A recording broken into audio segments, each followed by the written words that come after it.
திராவிட கட்சிகள் தேசிய கட்சிகளுக்கு ஆச்சரியத்தை தரக்கூடிய கூட்டணி யுக்தி ஒன்று நடந்து கொண்டிருக்கிறதாம். அது என்ன? விஜய்க்கான ஆதரவை தொடர்ந்து தந்து வருபவர் நாம் தமிழர் கட்சி சீமான். ஒருமுறை செய்தியாளர்கள் சீமானிடம் விஜயின் அரசியல் வருகை குறித்து கருத்து கேட்டிருந்தார்கள். அதற்கு சீமான், எம்ஜிஆரே கட்சி தொடங்க பயந்தார், திமுகவில் இருந்து விலகிவிட்டு என்ன செய்வதென்று அவருக்கு தெரியல, அதுக்கப்புறம் சரி நடத்திதான் பார்ப்போமே என்று கட்சி தொடங்கிவிட்டார். உடனே எம்ஜிஆரை பார்த்து NTR ஆரம்பித்தார். சிரஞ்சீவி, பவன் கல்யாணால் அது முடியவில்லை. ஆகஸ்ட் என்று சண்டை செய்ய வேண்டும். தம்பி விஜயின் கனவு வெல்ல வாழ்த்துகிறேன். என் அன்பிற்குரிய தம்பி என்பதால் ஒரு அளவுக்கு மேல் என்னால் பேச முடியாது என்றார் சீமான். அப்படியானால் பாஜகவுக்கு ஆதரவான நிலைப்பாட்டை விஜய் எடுத்தால் நீங்கள் ஆதரவு தருவீர்களா என்று செய்தியாளர்கள் கேட்டார்கள். அதற்கு சீமான், தமிழக வெற்றி கழகம் என்ற பெயர் நன்றாக இருக்கிறது, வரவேற்கிறேன். கட்சி பெயரில் திராவிடம் என்று இல்லாததே பெரிய மாறுதல் தானே.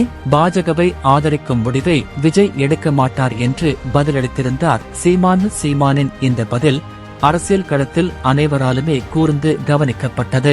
இப்போது விஷயம் என்னவென்றால், வரப்போகிற சட்டமன்ற தேர்தலில் நாம் தமிழர் கட்சியும் தமிழக வெற்றி கழகமும் இணைந்து போட்டியிட வாய்ப்புள்ளதாக பரபரப்பு தகவல் ஒன்று இணையத்தில் பறந்து கொண்டிருக்கிறது.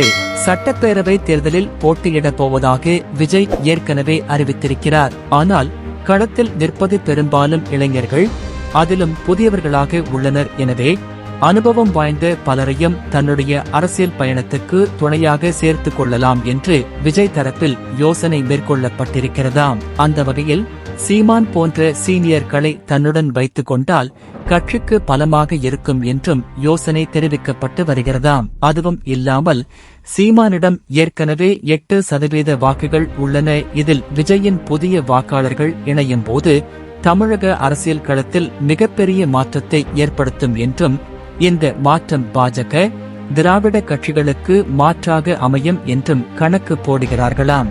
அதாவது சீமான் விஜய் இருவருமே வலிமை நிறைந்தவர்கள் என்பதால் எப்படியும் 25%க்கு மேல் வாக்குகளை பெற முடியும் என்று நினைக்கிறார்களாம்.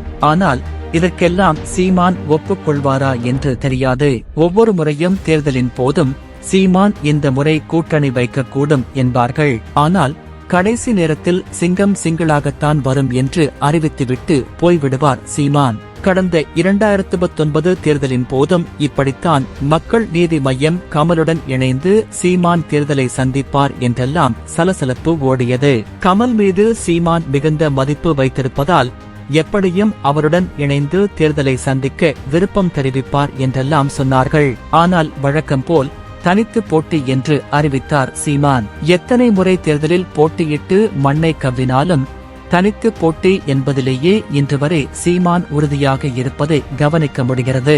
அப்படி இருக்கும்போது விஜயுடன் இணைவாரா என்று தெரியவில்லை. ஆனால் திராவிட கட்சிகளுடனும் தேசிய கட்சிகளுடனும் கூட்டணி இல்லை என்று விஜய் ஏற்கனவே தெரிவித்திருப்பதால் நிச்சயம் சீமானுடன் இணைவார் என்கிறார்கள் அவரது ஆதரவாளர்கள். இன்னும் லோக்சபா தேர்தல் முடிவு பரபரப்பு முடியாத நிலையில் அதற்குள் 2026 தேர்தல் பரபரப்பு இப்போதே பற்றிக் கொண்டு எரிய துவங்கிவிட்டது. பொறுத்திருந்து பார்ப்போம்.